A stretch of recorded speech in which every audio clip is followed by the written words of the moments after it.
नमस्कार दोस्तों, हमारे चैनल स्टोरी विद देव में आपका हार्दिक स्वागत है।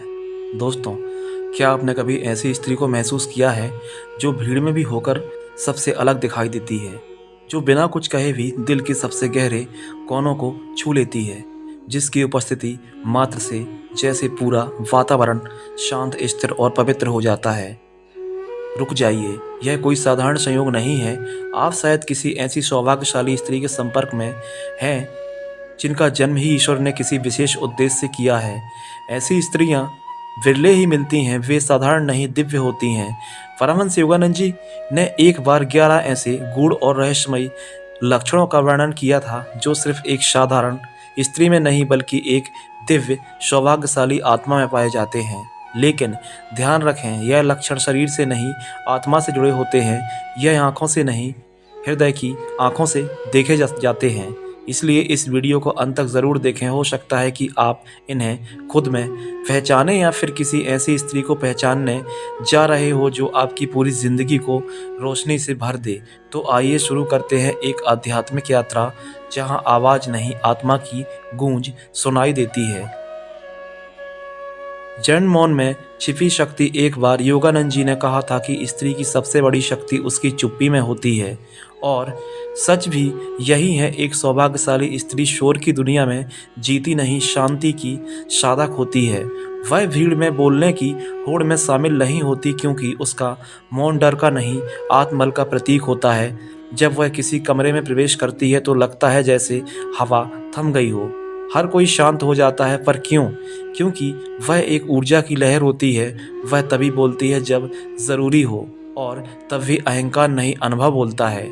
उसकी वाणी में शब्द नहीं, चेतना बहती है, और यही मौन उसकी पहली पहचान है। 2. सेवा में एक छुपा सौंदर्य। उसका सौंदर्य उसकी त्वचा, कपड़े या श्रृंगार में नहीं बल्कि सेवा में छिपा होता है। जब वह चुपचाप थके हुए पिता के लिए चाय बनाती है, जब वह बिना कहे बच्चों के कपड़े सहजती है, जब वह किसी बीमारी की देखभाल करती है, तो यह केवल सेवा नहीं होती, यह उसकी आत्मा से निकला प्रेम और आशीर्वाद होता है। योगानंद जी कहते हैं, जिस स्त्री ने सेवा को पूजा बना लिया उसने ईश्वर को पा लिया। ऐसी स्त्री कभी श्रेय नहीं लेती, वह नदी की तरह बहती है, सबको जीवन देती है, खुद का नाम तक नहीं मांगती। 3. आंखों में करुणा की गहराई। कुछ स्त्रियां होती हैं जिनकी आंखें देखकर आपको लगेगा जैसे झील में झांक रहे हो। उनकी आंखों में शब्द नहीं होते, लेकिन वे आपकी आत्मा को पढ़ लेते हैं। उनकी एक दृष्टि ही सुकून बन जाती है, एक मुस्कान ही दवा बन जाती है। योगानंद जी कहते हैं, दया किसी किताब से नहीं सीखी जाती, वह आत्मा की पुकार होती है। ऐसी स्त्री किसी पर तरस नहीं खाती, वह सबको अपनाती है। प्यार सीमित नहीं होता, वह माँ की तरह सबको स्नेह देती है। जब आप किसी स्त्री की आंखों में यह करुणा देखें तो समझ जाइए आप सौभाग्य के सामने खड़े हैं। 4. आत्मबल का तेज। उस स्त्री की सबसे अद्भुत बात होती है उसका आत्मबल। वह दुनिया की चुनौतियों से डरती नहीं, क्योंकि उसका बल किसी और से नहीं, उसकी आत्मा से आता है। वह दिखावा नहीं करती, लेकिन जब समय आता है तो पर्वत की तरह अडिग खड़ी हो जाती है। योगानंद जी कहते हैं, स्त्री का सबसे बड़ा श्रृंगार उसका आत्मबल है। ऐसी स्त्री अपने फैसले खुद लेती है, गलती हो तो बहाने नहीं बनाती, सीखती है और आगे बढ़ती है। वह जहाँ जाती है वहाँ की ऊर्जा बदल जाती है, उसकी उपस्थिति ही पूजा बन जाती है, और वह तो सिर्फ शुरुआत है। आगे आने वाले लक्षण भी और भी गहराई में ले जाते हैं। इसमें छुपी है वह दिव्यता जो न सिर्फ स्त्री को विशेष बनाती है बल्कि पूरे वातावरण को प्रकाश और चेतना से भर देती है। क्या आप खुद को इनमें कहीं देख पा रहे हैं, या फिर किसी ऐसी स्त्री को जानने वाले हैं जो आपके जीवन में ईश्वर का रूप बनकर आई है? तो जुड़े रहिए, अगले भाग में हम जानेंगे वह लक्षण जो नज़र से नहीं बस अनुभव से पहचाने जा सकते हैं। यह कोई जादू नहीं है, आत्मा के विशेष संस्कार हैं। कुछ स्त्रियां होती हैं जो जीवन में अचानक नहीं आती, वे ईश्वर के विशेष इरादे से इस धरती पर भेजी जाती हैं। उनकी बातों में अलग मिठास होती है, उनकी चुप्पी में कोई अज्ञात संगीत, और यह सब कोई चमत्कार नहीं, यह उनके आत्मिक संस्कारों की झलक होती है। परमहंस योगानंद जी कहते थे, स्त्री यदि स्वयं को जान ले तो वह एक ही जीवन में ईश्वर को प्राप्त कर सकती है। तो सवाल उठता है, ऐसी स्त्रियां कौन होती हैं? क्या वे हमारे आसपास होती हैं, या किसी मंदिर की पूजा सी कल्पना नहीं, वे हमारे बीच होती हैं, माँ की रसोई में, बहन की हंसी में, पत्नी की चिंता में या एक अनजान राहगीर की करुणा में। आज हम इस गूढ़ और दिव्य यात्रा में आगे बढ़ते हैं, जहां हम जानेंगे ऐसे 4 और दिव्य लक्षण जो एक स्त्री को साधारण नहीं, असाधारण बना देते हैं। 5वां लक्षण, उसकी वाणी में शांति और बल। कभी किसी स्त्री को सुना है बोलते हुए, ना ऊंची आवाज ना कोई शोर, फिर भी लगता है जैसे पूरी सृष्टि उसकी बात सुन रही हो। उसके शब्दों में कोई बनाव नहीं होता, लेकिन जब वह बोलती है तो केवल कान नहीं, आत्मा भी जाग उठती है। एक बार एक वृद्ध गुरु ने कहा था, मुझे आज तक बहुत लोगों ने समझाया, पर जब मेरी माँ ने बस इतना कहा, सब ठीक हो जाएगा, तो मैं टूटे हुए मन से भी उठ खड़ा हुआ। ऐसी ही होती है सौभाग्यशाली स्त्री की वाणी। वह चिल्लाकर नहीं बोलती, वह जब सीमा रेखा खींचती हैं तो बस एक वाक्य कहती हैं और सारा वातावरण उसे गंभीरता से सुनता है। योगानंद जी कहते हैं, वाणी तब शक्तिशाली बनती है जब वह मौन से निकलती है, और ऐसी स्त्री की वाणी मौन की संतुलित अग्नि होती है, जो शब्दों से नहीं चेतना से बोलती है। 6वां लक्षण, उसका संयम ही उसका श्रृंगार है। जहाँ दुनिया दिखावे में उलझी रहती है, वहाँ वह स्त्री होती है जो संयम में सौंदर्य खोजती है। आपने देखा होगा कि किसी स्त्री को सादे वस्त्रों में, बिना किसी आभूषण के, फिर भी उसकी उपस्थिति में जैसे आभा फैल रही है। क्यों? क्योंकि उसका श्रृंगार उसकी आत्मिक अनुशासन होता है। वह जानती है कि हर इच्छा जरूरी नहीं, हर प्रतिक्रिया देना आवश्यक नहीं। वह खुद से लड़ना जानती है और वही उसका आत्मबल बनाता है। जब लोग स्वार्थ में बह रहे होते हैं, वह स्थिर रहकर ईश्वर को ढूंढ रही होती है। योगानंद जी कहते हैं, जो स्त्री इंद्रियों पर नियंत्रण पा लेती हैं, वह स्वयं प्रकृति की अधीश बन जाती हैं। ऐसी स्त्री कम बोलती है, पर उसकी आंखें किताब की तरह खुली होती हैं। वह कम मांगती हैं, लेकिन जब सब कुछ पा लेती हैं। 7वां लक्षण, श्रद्धा, जो उसकी आत्मा को रोशन करती है। एक कहानी है एक विधवा माँ की, जो हर रात अपने 3 बच्चों को खाना खिलाकर खुद बस एक रोटी खाकर सो जाती थी।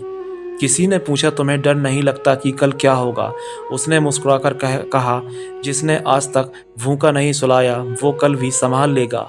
यही होती है वह श्रद्धा जो पुस्तकों से नहीं, जीवन के अनुभवों से जन्म लेती है। सौभाग्यशाली स्त्री तर्क में नहीं, श्रद्धा में जीती है। वह मंदिर जाती है, लेकिन उसकी भक्ति सिर्फ दीवारों में कैद नहीं होती। जब वह सब्जी काटती है तो मन ही मन मंत्र बुदबुदाती है। जब वह सेवा करती है तो उसमें ईश्वर की छवि दिखती है। योगानंद जी कहते हैं, श्रद्धा ही आत्मा का दीपक है, और जिसकी श्रद्धा सच्ची हो, उसका जीवन अंधकार में नहीं रह सकता। ऐसी स्त्री की आत्मा में दिन रात वह दीपक जलता रहता है। 8वां लक्षण, त्याग की सहज भावना। त्याग का मतलब त्याग नहीं होता। सौभाग्यशाली स्त्री के लिए त्याग प्रेम की भाषा होती है। उसके त्याग में कोई शिकायत ना, कोई पीड़ा का प्रदर्शन। वह जब अपने सपनों को बच्चों की तरह हंसी में बदल देती है, जब वह अपने आराम को परिवार के लिए छोड़ देती है, तो यह कोई बलिदान नहीं, यह उसका स्वीकृत प्रेम होता है। योगानंद जी कहते हैं, जो दे सकता है वही सबसे धनवान है, और ऐसी स्त्री वही धन रखती है जो ना तो बैंक में बिकता है, ना बाजार में बिकता है, बल्कि उसकी आत्मिक उदारता में बसता है। वह रिश्तों को जकड़ती नहीं, बल्कि उन्हें बहने देती है। जैसे गंगा सबको देती है, पर खुद कहीं बनती नहीं। और अभी यात्रा खत्म नहीं हुई। अब तक जो आपने सुना है वह सिर्फ झलक है। अभी तो बाकी है वे लक्षण जो अदृश्य होते हुए भी सबसे गहरे असर डालते हैं। इन स्त्रियों को पहचानना आसान नहीं, लेकिन एक बार यदि आप ऐसी आत्मा को महसूस कर लें, तो फिर जीवन में कभी अंधेरा नहीं रहता। या आप स्वयं उनमें से एक हैं। अगले भाग में जानेंगे हम उस शेष दिव्य लक्षण को जो एक स्त्री को सिर्फ सुंदर नहीं, पूजनीय बना देते हैं। सौभाग्यशाली स्त्री के दिव्य लक्षण, भाग 2। 9वां लक्षण, उसकी आंखों में करुणा की जलधारा। क्या आपने कभी किसी स्त्री की आंखों में झांका है? ऐसी आंखें जो केवल देखती नहीं, भीतर तक उतर जाती हैं। उसमें कोई बेचैनी नहीं होती, कोई अहंकार नहीं होता, कोई बनाव नहीं होता, बस एक गहरी शांत झील की तरह ठहरी हुई करुणा। जैसे किसी साध्वी ने सदियों का दुख देखा हो फिर भी वह मुस्कुरा रही हो। उस मुस्कान में कोई उपदेश नहीं, बस एक मौन साथ चलना होता है। एक कहानी याद आती है, एक वृद्ध और थका हुआ यात्री बरसात में रास्ता भटक जाता है। उसने एक दरवाज़ा खटखटाया और भीतर से एक स्त्री आई। उसने कुछ नहीं पूछा, बस मुस्कुराकर उसे भीतर बुला लिया। बिना बोले उसने खाना परोसा, कंबल उड़ाया और जब यात्री की आंखें नम हुईं उसने कुछ नहीं कहा, सिर्फ अपनी आंखों से सारी बातें कह दीं। ऐसी ही होती है सौभाग्यशाली स्त्री की दृष्टि। वो किसी की पीड़ा पर उपदेश नहीं देती, बस उसके मौन में वह ताकत होती है जो भीतर का टूटा हुआ मन जोड़ देती है। परमहंस योगानंद जी कहते हैं, जब तक तुम्हारी आंखों में प्रेम नहीं छलकता तब तक ईश्वर का दर्शन अधूरा है। और इस स्त्री की आंखों में वही दर्शन पूर्णता को छूता है। 10वां लक्षण उसकी मौन उपस्थिति भी आराधना बन जाती है। बहुत लोग बोलकर असर छोड़ते हैं, पर वह स्त्री चुप रहकर भी सबका ध्यान खींच लेती है। वह सभा में चुपचाप एक कोने में बैठी होती है, फिर भी जैसे सबकी निगाहें उसी पर रुक जाती हैं।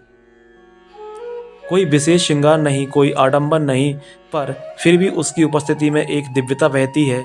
एक बार एक साधु ने अपने शिष्य से कहा, तुम्हें उस स्त्री को देखना है जो बोले नहीं पर उसकी चुप्पी भी ध्यान बन जाए। ऐसी स्त्री जब कमरे में होती है तो तनाव गलने लगता है, कोई उदास होता है तो बस उसका पास बैठना एक आशीर्वाद बन जाता है। वह ना कोई सलाह देती है ना कोई समाधान, फिर भी वह सबसे बड़ा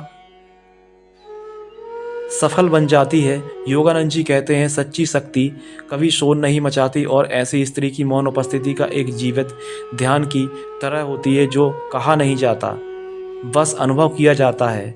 11वां लक्षण, वह जहाँ जाती है वहाँ ऊर्जा बदल जाती है। वह लक्षण सबसे रहस्यमयी है क्योंकि यह दिखता नहीं है, सिर्फ महसूस होता है।